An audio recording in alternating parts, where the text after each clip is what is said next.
your boy. Welcome to the show. Okay, so doing well because they're having a wonderful day. I just did a video on the TikTok ban and how does it feel, and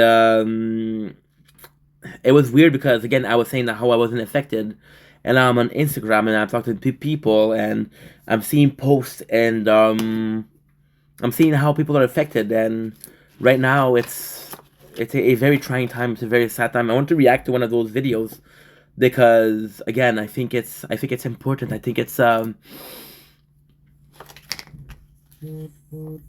nice to see people cry, and I think we're all human, and you have this I'm gonna say the worst thing, but you have this kid, right? And I don't know why I have this image of a balloon. He's having a balloon. He's holding a balloon, and the balloon pop, and the kid is sad. And you tell him it's just a balloon, but you see him cry and look at you and be helpless and powerless against this little event that meant so much to him. And I think that even though you know that this is a silly moment, I feel like you understand something that happened. So this is Rustin. Rustin, I met him. No, I didn't meet him. Oh, what did I do? What did I do? No, dude, I'm so sorry, guys. Okay. Open. See?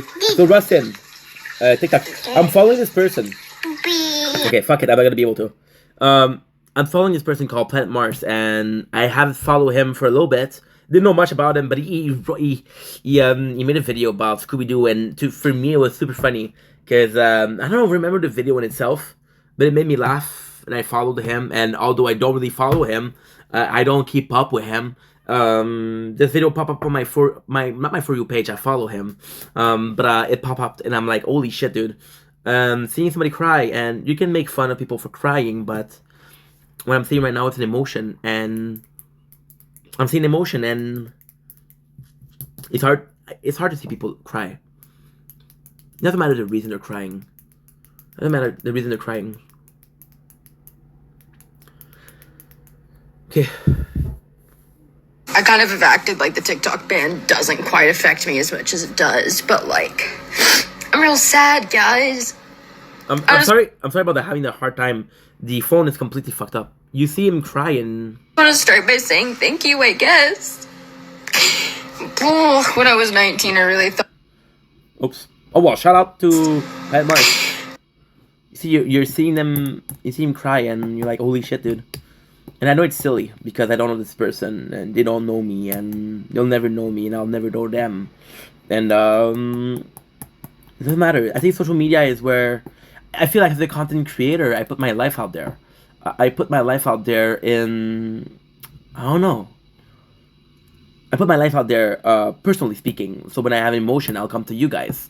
When I'm going through something, I'll come to you guys. But when I have a good moment, I'll come to you guys. When I have a good emotion, I'll come to you guys. And you're putting yourself out there. And sometimes people will accept that. People will make fun of you for that. I cried on live, and people made fun of me for that. But I did cry. And see, it's you're putting yourself out there, and you're seeing this amount of support. Well, people really care about you, And you see anybody else cry, and you're like, holy shit. When I was 19, I really thought that, like, I would not be live right now. And then I started posting on TikTok, and it's like I had more people clapping for me than I ever had in my lifetime.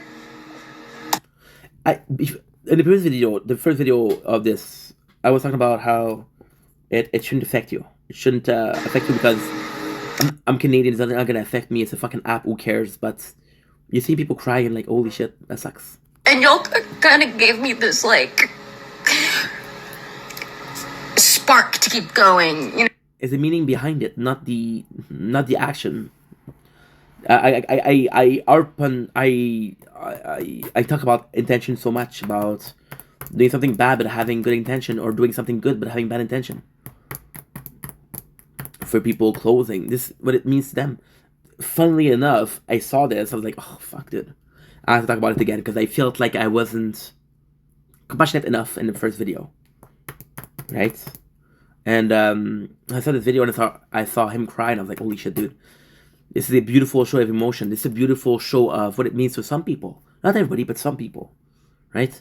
And then I went down and down. I saw Rustin, which is the kid. I don't remember. I don't know his parents' name. I know Rustin because he kind of popular.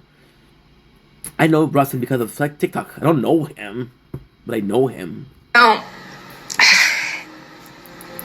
And it's sad to see the app end. I know that this community is not going to go anywhere, and I love you guys so much for, It's really hard. It's really hard to see somebody cry. And I'm going to repeat myself, but it doesn't matter the reason. It doesn't matter the reason. Going to YouTube and Instagram and support. It's so weird because I would see a lot of people cry for attention. They would cry for they'd be live and they'd be crying for like, oh my god, I need to pay the rent. I don't know what I'm gonna do. The next day they're not crying. They're okay. This person is crying. This person is crying for an application that's closing. They're not gonna get any more. They're not gonna get anything from it, right? Supporting me there. But I just love you guys for everything you have done for me. I will never, ever, ever be able to properly put it into words how much I love you guys. And I know that sounds so weird because this is the internet. Social media isn't real, but like... And again, I hope I'm not offending anybody, but with Planet Mars, I know he's autistic. And it's... I don't know if being autistic has something to do with it, but some people with autism, they're processing emotion in different fashion, you know? And seeing somebody with seeing somebody with on the spectrum react this way, it's a beautiful show of this is really affecting them. Because one of the symptoms of autism is the not necessarily lack of emotion, but lack of being able to show emotion, lack of being able to express emotion. So we're seeing a lot of nonverbal people with autism, and it doesn't have anything to do with TikTok, but you're seeing somebody and you're understanding their pain and understanding that they're on the spectrum. Again, they're on the spectrum, and for them being social is possibly hard. For them, it can be weird, it can be quirky. If you look at Planet Marsh content, do this weird, do this quirky. But he's himself and he's having fun, and he found people on TikTok and it's like, you know what? You're weird, but I love you. That means something. It means something to be accepted for who you are. No matter the case. All are so real and you've helped me through so much. From losing all of my family to coming back out as transgender and just living my life on the internet. Thank you. Thank you, thank you, thank you for everything you've given me on this app. I wouldn't have any of this without you. I was homeless. I had nothing.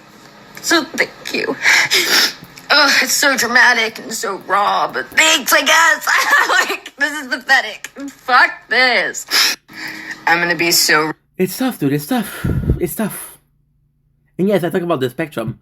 Now a lot of people are gonna say, oh, it was on the spectrum, that's why she's reacting this way. Oh, they're trans, that's why they're reacting this way. But in the first video, and please don't believe, okay, I'm not saying that I saw this video, it's like, oh my god, a trans person or an autistic person crying, use this. But I was saying one thing, I was saying that on the social media, we're all human, it's a human problem. And we're, no matter the race, the age, the orientation, right? I'm not trans. I'm not autistic. I got ADHD to a level that is unprecedented. But I'm not on the spectrum, and I don't have this identity crisis, right? So when I see Tommy, which is his name, there's this large gap where you're like, you know, I was saying like, oh, I was following him because he was weird and quirky, right? But there's this large gap. I'll never be half. I'll never understand half of what they went through, or understand half of what they're thinking, or how they're thinking, or how it's affecting your life, or how they live their life, you know. But they made me laugh a couple times, and didn't keep it up because very different person.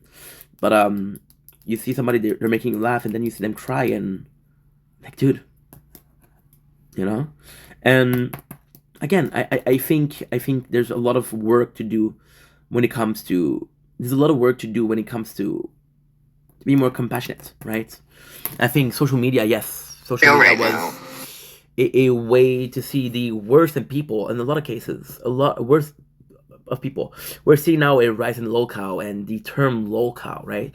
None of them came from TikTok, but I think it's also a way of seeing pleasant people. It's also a way of seeing people that are possibly not going through shit, or possibly going through shit, right? And the way they're just singing, you know, you talk about being homeless, right? And you don't wish homeless on anybody. You know it's a problem, right? You know it's a problem, but chances are that you never known anybody that has became homeless, and it's a very occurring problem, and TikTok saved them from that, right? Even they're talking about wanting to unalive themselves, and again, that's more of a personal problem, but the personal problem had a very public solution, and that very public solution was TikTok. So yeah, if anything or everything, we lost something. And a lot of people are gonna say, "Oh, we lost something that was bad." A lot of people are saying, "Oh, we lost something that was good," but we lost something, you know. Like losing an uncle or a grandpa that you never met. You don't really care, but you were related. Then you see other people in your family that are affected by the death, and you're like, "Oh, okay." And yeah, that's pretty much it. Anyway, I'm talking too much, but understand that it sucks. I kind of have acted like